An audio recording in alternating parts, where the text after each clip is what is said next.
वो कह रहे थे कि बीएमसी ने कुछ लाखों के चालान काटे हैं जो मास्क नहीं पहनते उनके, 14,000 शायद कुछ लोगों के। इस शादी में बीएमसी के लोग मौजूद थे। नेताजी की शादी थी, क्या करना है। खैर, जनता और नेता सिर्फ महाराष्ट्र में लापरवाही नहीं बरत रहे, ऐसा नहीं है। कई राज्यों में कोरोना को हल्के में लिया जाने लगा है, जिसका एक उदाहरण है बिहार। पहले आप इस तस्वीर को देखिए जो बिहार की विधानसभा गेट के पास लगे बोर्ड की है। इसमें साफ साफ लिखा है कि बिना मास्क पहने भवन में प्रवेश वर्जित है, सामाजिक दूरी का पालन करना अनिवार्य है। लेकिन बिहार विधानसभा में आने वाले नेताओं को इससे कोई फर्क नहीं पड़ता।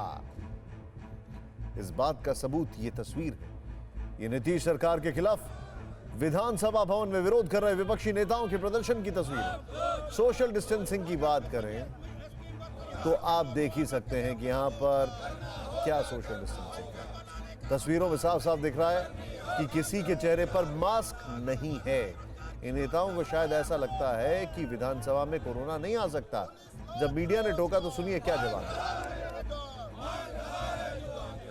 हमारे पास पॉकेट में मास्क है, अगर कहिएगा तो मैं दिखा भी सकता हूँ। और सब लोग का चेक कीजिए, कोई मास्क नहीं लगा है, सब नीचे में मूड़ी किए हुए हैं। तो मास्क का कोई मतलब नहीं है। क्यों मास्क का मतलब नहीं, मास्क लगाना चाहिए। हम भी रखे हुए हैं, पॉकेट में रखे हुए हैं और उसको लगाने का काम करेंगे। नेताजी, जब जैकेट की पॉकेट में मास्क होगा तो नाक की पॉकेट में कोरोना होगा। आपने देखा, ऐसे ही खास और आम लोगों की वजह से कोरोना के खिलाफ लड़ाई में हिंदुस्तान को मिली कामयाबी पर पानी फिर सकता है। लोग फिर से घरों में रहने को मजबूर हो सकते हैं, एक जगह से दूसरी जगह जाने को तरस सकते हैं, ठीक वैसे ही जैसे पिछले साल हुआ था।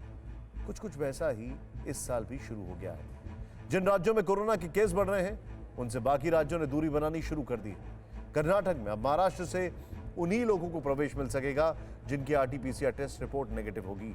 केरल से भी लोग कर्नाटक में तभी जा पाएंगे जब उनके पास आरटी-पीसीआर टेस्ट की रिपोर्ट नेगेटिव होगी। गुजरात सरकार ने भी पड़ोसी राज्य महाराष्ट्र और मध्य प्रदेश की सीमा पर चेकपोस्ट लगाकर इन राज्यों से आ रहे लोगों की स्क्रीनिंग शुरू कर दी है।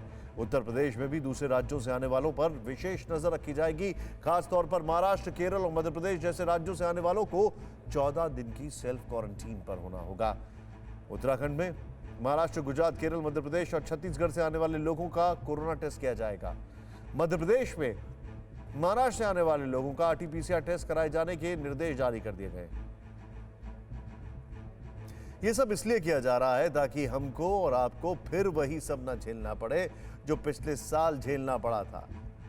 कोरोना से बेहिसाब मौतें और लॉकडाउन।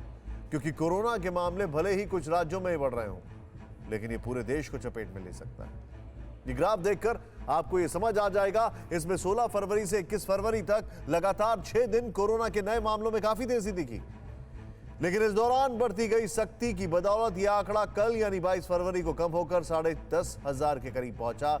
लेकिन इस कमी को बहुत बड़ी कामयाबी या राहत के तौर पर नहीं देखा जाना चाहिए, क्योंकि अगर लापरवाही जारी रही तो ये 10,000 चंद दिनों में बेहिसाब तरीके से बढ़ सकते हैं। इसलिए अब ये सवाल उठ रहा है कि क्या वक्त रहते उन राज्यों और उन इलाकों में लॉकडाउन लगा देना चाहिए जो एक बार फिर से कोरोना को पहले जैसी कातिल रफ्तार दे सकते हैं। क्या बिगड़ते हालात को देखते हुए पहले से सचेत हो जाना ठीक रहेगा या फिर लॉकडाउन नहीं लगाना।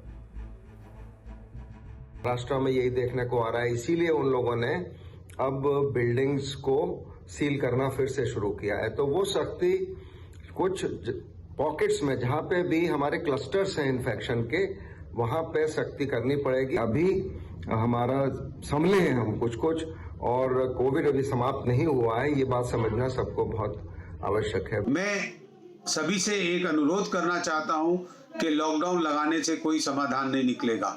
आज हमें इसके अंदर सावधानी बरतनी चाहिए, जैसे कि हमारे प्रधानमंत्री जी ने कहा है, मास्क है जरूरी, 2 गज दूरी, इसको अपना के रखें। और इस लॉकडाउन से अगर आपको बचना ही है तो आप सावधानियों को बढ़ाते चले जाएं। यकीनन देश में एक बार फिर कोरोना की कड़ी तोड़ने के लिए 2 गज की दूरी जरूरी है। यही टीवी9 भारतवर्ष की सलाह है और फिक्र भी।